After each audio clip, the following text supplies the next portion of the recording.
Birmingham winter, the kind of cold that doesn't just sting your skin, it sinks into your bones, lingers behind your ribs, and hums like an old amplifier. Streetlights glowed amber against the drizzle, and the roads shimmered with the thin sheen of rain. Inside St. Anne's Primary School, paper stars and strings of yellow lights hung across the assembly hall. The smell of cheap paint, dust, and excitement filled the air. Parents in wool coats shuffled in, shaking off umbrellas, whispering to each other about how their kids couldn't stop practicing for tonight. The annual year-end school dance. Simple, innocent, loud with laughter. But this year, something would happen that no one could ever explain. Something that would start with a letter and end with a legend walking through those double doors. In one corner of the hall sat a boy named Elliot Morgan, 12 years old, shoulders drawn in, hair falling over his eyes. He sat on a metal chair, hunched over an old Fender guitar, the kind so scratched it looked like it had lived 100 lives. His fingers trembled slightly as he tuned the strings. He wasn't nervous about the crowd, he was nervous about the silence. The kind that came after music ended, when you were left with memories that didn't answer back. His parents used to sit right in the second row, clapping louder than anyone else. Now the chair was empty, and every empty space in his chest felt bigger. Elliot lived with his uncle, Peter Morgan, a quiet man who worked in a small repair shop down the road. The kind of place that smelled of oil, old wood, and radios that never played the same frequency twice. Peter was kind but distant. He wasn't cruel, just broken in the same place Elliot was. They didn't talk much. They didn't need to. Music filled the gaps. That guitar, his father's, was all Elliot had left that still made sense. Every night after dinner, he'd sit by the window, practicing the same riffs again and again until his fingers bled. Some neighbors complained. Peter never did. He'd just listen from the hallway, eyes closed, lost in the sound of a boy trying to heal. At school, Elliot had two friends who kept him from vanishing completely.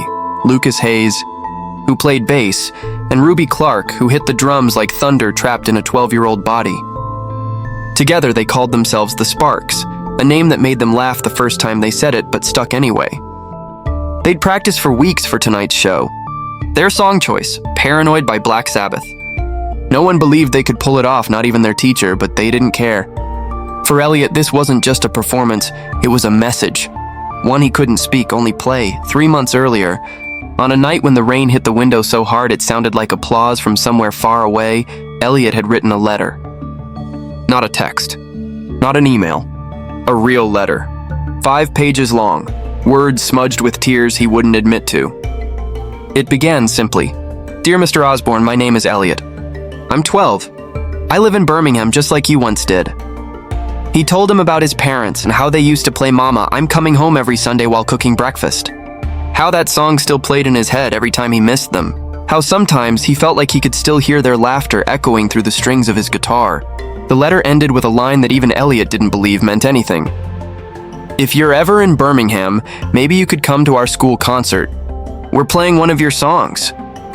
He folded it, sealed it, and dropped it in the nearest postbox. No one saw him do it. No one believed a letter to a rock legend would ever be read. He didn't write it to get an answer. He wrote it to feel less alone. But a few weeks later, in Los Angeles, thousands of miles away, Ozzy Osbourne sat in his garden, the morning sun pale against the glass windows. Sharon Osbourne leaned against the doorframe, watching him quietly. Ozzy held a stack of fan mail, flipping through them one by one. When he reached Elliot's letter, he stopped. He read the first line twice, then the second, then all 5 pages. His hands shook slightly by the time he finished. "This kid," he whispered, "he's telling my story." Sharon walked closer, resting her hand on his shoulder. "Then go find him," she said softly. "You've always wanted to go home again." Ozzy didn't answer right away. He looked across the garden, at the old photo of the Birmingham skyline on his wall, gray skies and crooked rooftops. "Maybe I owe it to him," he murmured.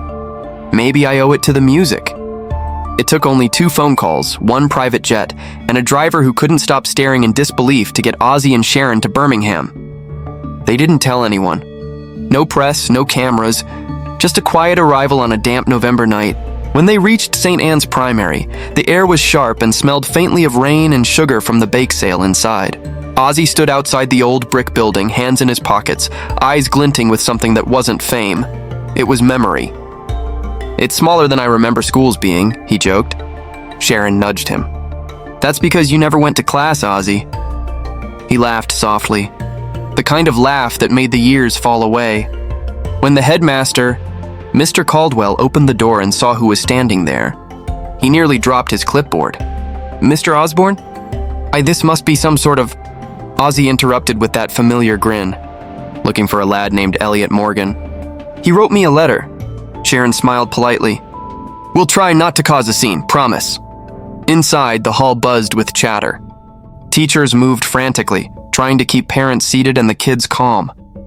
Mr. Caldwell, still stunned, led Ozzy and Sharon to a small office where they explained everything.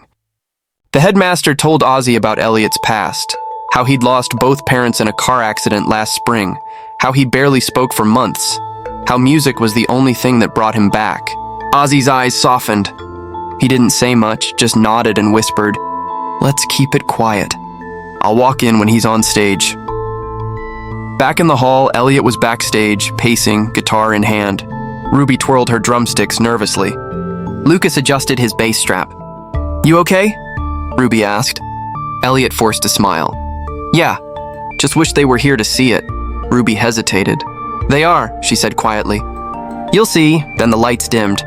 The hall filled with the rustle of programs and the hum of anticipation. Parents whispered, phones ready. The first few acts passed. A choir singing carols, a magic trick gone wrong, laughter echoing off the walls. And then it was time. "Next up," Mr. Caldwell announced into the microphone, still pale from what he knew was about to happen, "a performance by our very own, the Sparks." The crowd clapped politely. Elliot stepped forward, heart pounding. The lights hit his face, warm, blinding. For a moment, he imagined his parents were there. He raised his guitar, fingers trembling on the frets, and then the back doors creaked open. A ripple moved through the crowd. Murmurs, then gasps. "Is that... No, it can't be," someone screamed softly. The air shifted. Elliot looked up. There, walking slowly through the hall, dressed in black with that unmistakable grin, was Ozzy Osbourne. Elliot froze. The pick slipped from his hand. He blinked once, twice, as if trying to wake up. Ozzy raised a hand, waved casually, and walked straight toward the stage. He leaned close to the microphone, voice gentle but deep. "You must be Elliot," he said. The hall went silent. "I read your letter, mate. Every word. How about we play together?" The audience erupted. Sharon stood near the side, filming quietly with her phone, shaking her head in disbelief. Elliot couldn't speak. His throat burned. He just nodded. Ozzy placed a small silver pick in his hand and whispered, "You lead. I'll follow." The headmaster's voice trembled. "Please unwelcome Ozzy Osbourne." The room exploded in cheers. Phones flashed. Parents cried. Ruby's jaw dropped. Lucas nearly dropped his bass. Ozzy turned to the band. "Let's see if our little Birmingham rock stars can keep up with me." The crowd laughed, and then the lights dimmed, the amps buzzed, and the first sharp riff of Paranoid cut through the air. The sound was raw, electric, and alive. Ozzy's voice roared through the hall, but it was Elliot's guitar that carried the emotion. Every note cracked open something in him. Grief, love, hope, all spilling out in sound. Ozzy turned toward him, smiling like a proud father. Halfway through the song, Ozzy gave him the nod. Elliot stepped forward. His solo wasn't perfect, but it was real. It was everything. The crowd rose to their feet. Parents wept. The hall, the city, the night, it all blurred into one moment that would never happen again. As the final chord echoed, Ozzy wrapped an arm around Elliot's shoulders. "You've got something special, lad," he said softly into the mic. "Don't ever lose it." The applause went on, louder, longer, warmer than anything Elliot had ever heard. He looked down at the silver pick in his hand, trembling, shining under the lights. For the first time since his parents' accident, he smiled. Really smiled. Outside, the rain had stopped. The streets of Birmingham shimmered beneath the moonlight. And somewhere in the crowd, someone whispered the same words that would travel far beyond that school hall. Ozzy came home tonight. When the final note faded into the thick warmth of applause, something unspoken lingered in the air. the kind of silence that hums between hearts that just witnessed something extraordinary. The crowd at St. Anne's stood frozen for a moment, caught between disbelief and awe, as Ozzy Osbourne and a 12-year-old boy from Birmingham shared the last bow of the night. The lights dimmed, the echo of guitars melted into laughter and tears, and slowly, people began to leave. The little school hall that had felt so small hours ago now seemed infinite, stretched by the weight of memory. Elliot stood there on stage, still clutching the silver pick Ozzy had handed him. His hands shook not from fear, but from the strange electricity that comes when a dream refuses to fade even after you wake up. Ruby ran up, her face streaked with tears and sweat. "Did that just happen?" she gasped. Lucas stood beside them, staring at the floor, dazed. "Ozzy Osbourne just played with us," he said flatly, as if saying it out loud would make it more believable. Elliot just smiled, a quiet, disbelieving smile that said more than any word could. Ozzy walked back to them, that same grin stretching across his face. "You've got soul, lad," he said, tapping Elliot's shoulder. "That can't be taught." He reached into his jacket pocket and pulled out something shiny, a small engraved guitar pick. On one side it read, "Prince of Darkness." On the other, in jagged handwriting, "For the brightest light." He pressed it into Elliot's palm. "Keep this," he said softly. "And when the world tries to tell you who you can't be, play louder." He turned to Ruby next, handed her one of his signed drumsticks, the tip worn smooth. "You hit like thunder," he said with a laugh. "Don't let anyone tell you to play softer." Then to Lucas he tossed a pick with a wink. "Bass players don't get enough love. You keep that rhythm alive." Sharon, watching nearby, took out her phone and snapped a photo of the 3 kids standing beside Ozzy, wide-eyed, sweaty, and beaming. She'd later post it to X with the caption, "Birmingham still has magic. Tonight I saw it." When the crowd finally cleared and the lights dimmed, Ozzy stood alone with Elliot by the stage door. The boy didn't know what to say. Thank you didn't seem enough. Ozzy looked down at him. "You don't owe me thanks," he said. "You reminded me why I started doing this in the first place." He patted him on the back. "See you around, kid." Then he turned and walked out into the drizzle with Sharon by his side, the sound of distant applause fading behind them. For the next week, life felt strange. The hall was back to normal. The lights were packed away, the posters taken down, but nothing really felt the same. Everywhere Elliot went, people whispered. Reporters called the school, news vans showed up, and even the local radio mentioned his name. The boy who played with Ozzy. Elliot tried to stay grounded. He still went to class, still did homework, still practiced in his room every night with the window open to the cold. But sometimes he'd stare at the silver pick in his hand and wonder if that night had really happened. Then, one afternoon, the school phone rang. Mr. Caldwell, sitting in his small, paper-cluttered office, picked up and nearly dropped the receiver. "Who is this?" he stammered. "This is Ozzy Osbourne," came the unmistakable voice. "I was wondering if you could pass a message to young Elliot Morgan." The headmaster blinked in disbelief. Yes, of course, Mr. Osbourne. May I ask what it's about?" Ozzy chuckled. "Tell him I'm coming back to Birmingham in 6 months. Big show. I want the Sparks to open for me." When Mr. Caldwell relayed the message later that day, Elliot almost dropped his lunch tray. "He wants us to what?" he whispered. Ruby screamed so loud half the cafeteria turned to look. Lucas looked ready to faint. That night, Elliot sat awake in bed until dawn, staring at his guitar, unable to sleep. Somewhere between fear and joy, he realized this wasn't just a dream anymore. It was real. The next 6 months became a blur of noise, sweat, and sound. After school, the Sparks gathered in Peter's workshop, which quickly turned into a makeshift rehearsal space. The smell of oil and dust mixed with the vibration of amps and the crash of drums. Neighbors began to stop by, listening through the open window, clapping when the kids hit their marks. Word spread. Soon, local reporters showed up, asking questions, taking photos. Ozzy's opening act and a school band? Headlines flooded the local papers. Sharon called once during rehearsal. "You kids keep practicing," she said with a laugh. "Ozzy's been bragging about you all week." Elliot couldn't believe it. Some nights, he'd look up from the guitar and see Peter watching quietly from the doorway, arms crossed, eyes wet. "Your dad would be proud," he said once, his voice rough. Elliot just nodded and played harder. He wrote a new song in those months, Home Through the Noise, a slow, aching melody that felt like saying goodbye to grief without letting go. For Mom and Dad, he wrote on the top of the page. They practiced it every day until their fingers blistered. Then the night finally came. Birmingham Arena, 15,000 people. A sea of faces, lights like stars, the air thick with electricity. Backstage, the kids paced nervously, adjusting cables and whispering to each other. The stage crew moved around them like ghosts, headsets crackling. Ozzy was in his dressing room, sitting quietly, hands clasped. Sharon walked in, smiling. "You ready?" she asked. "Never been readier," he said. "But tonight's not about me." When the stage manager gave the cue, the kids walked out into the blinding light. The crowd roared. Elliot stood at the front, gripping his guitar so tightly his knuckles turned white. He looked up, whispered, "Mom, Dad, this is for you." Then he stepped to the mic. The first notes of Home Through the Noise drifted through the arena, raw, trembling, beautiful. The audience went quiet. Ruby's drums rose behind him, Lucas's bass thumped steady and true. It was bigger than anything they'd ever imagined, yet it felt intimate, like the whole city of Birmingham had gathered in one heartbeat. Midway through the song, Elliot heard something behind him. Footsteps. He turned.